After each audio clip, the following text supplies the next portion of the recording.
Baik, selamat siang. Alhamdulillah selaku dosen mata kuliah analisis rangkaian sistem dan teman-teman semua. Perkenalkan kami dari kelompok 6 yang beranggotakan 5 orang, terdiri dari Tiwa Panidama Safani, Agnes Cindy, Jessica Dinar, Krisna Aji, dan Sarsika Almasih Sinaga. Kami mengangkat judul yaitu analisis sistem pemesanan tiket kereta api online menggunakan aplikasi KAI Akses. Selanjutnya saya akan menjelaskan tentang latar belakang KAI Akses.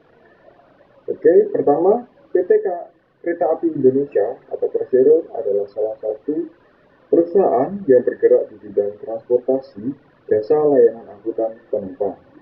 Kemudian PT KAI terus berinovasi diiringi dengan perkembangan teknologi dengan tujuan memenuhi harapan pelanggan melalui pengembangan layanan kemudahan dalam membeli tiket. Lalu, PT KAI meluncurkan pemesanan tiket online atau biasa disebut e-ticketing dalam aplikasi yang biasa kita kenal dengan KAI Akses. Jadi, layanan KAI Akses dapat diakses melalui browser, Android, App Store, atau dan lainnya. Penjelasan selanjutnya akan disampaikan oleh teman saya. Baik, saya akan melanjutkan penjelasan dari Saudara Krisna, yaitu selanjutnya adalah pengertian etiketing. Etiketing merupakan cara untuk mendokumentasikan proses penjualan dari suatu aktivitas perjalanan tanpa harus mengeluarkan dokumen secara fisik. Etiketing mengurangi biaya proses tiket, menghilangkan formulir kertas, dan meningkatkan fleksibilitas penumpang dan agen perjalanan dalam membuat perubahan-perubahan dalam jadwal perjalanan.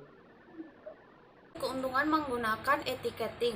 Yang pertama, keuntungan menggunakan etiketing yaitu mengurangi antrian panjang saat pembelian tiket di stasiun sehingga dapat meningkatkan kenyamanan dari calon penumpang. Yang kedua, mempermudah untuk mendapatkan tiket dengan lebih cepat. Lalu yang ketiga, mempersingkat waktu dari calon penumpang, khususnya bagi calon penumpang yang sibuk dengan pekerjaannya dan tidak memiliki banyak waktu. Selanjutnya yang keempat yaitu dari segi biaya. Online booking dapat membantu mengurangi biaya proses pembelian tiket karena penumpang tidak perlu datang ke tempatnya langsung. Selanjutnya saya akan menjelaskan tentang kekurangan menggunakan e-ticketing. Yang pertama, masih banyak masyarakat yang belum bisa mengoperasikan internet. Dengan kata lain, pengetahuan tentang bagaimana cara melakukan pemesanan tiket secara online pun tidak dapat diketahui oleh semua orang. Yang kedua, dalam penggunaan aplikasi KAI Akses, kadang terjadi error jika digunakan di smartphone saat banyak pengguna yang memakai aplikasi tersebut, khususnya pada Android. Yang ketiga, yaitu menu pembelian tiket pulang pergi belum dapat digunakan secara optimal, dikarenakan calon penumpang masih tetap harus melakukan pemesanan untuk sekali jalan dulu. Setelah selesai, diulang lagi untuk memesan tiket untuk pulang. Selanjutnya itu adalah kemudahan yang ditawari KAI Akses. Yang pertama, pembayaran yang fleksibel tanpa perlu mengantri di stasiun. Pembayaran dapat dilakukan di ATM maupun toko-toko swalayan terdekat. Yang kedua, setelah pembayaran, calon penumpang dapat menunjukkan bukti tiket pembayaran serta dapat mencetak tiket sendiri di booth-booth yang telah disediakan di stasiun.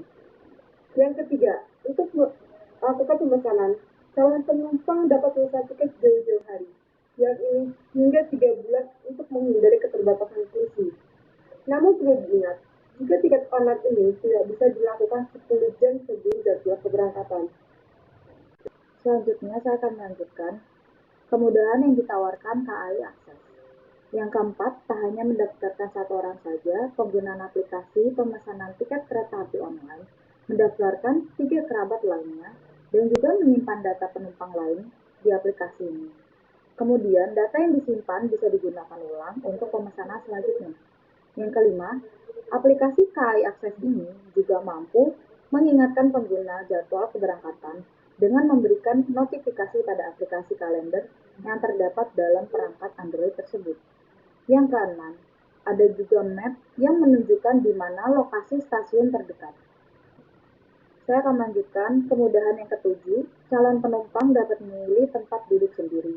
Hal ini tentu menguntungkan, karena biasanya beberapa penumpang harus terpisah jika membeli tiket secara offline. Yang kedelapan, tak hanya kereta api eksekutif dan bisnis, pembelian tiket kereta api ekonomi pun juga bisa dibeli secara online dari aplikasi KAI Akses ini. Sekian presentasi bab 1 dari kelompok kami. Atas kesalahan kata ataupun kalimat kami mohon maaf. Sekian, terima kasih.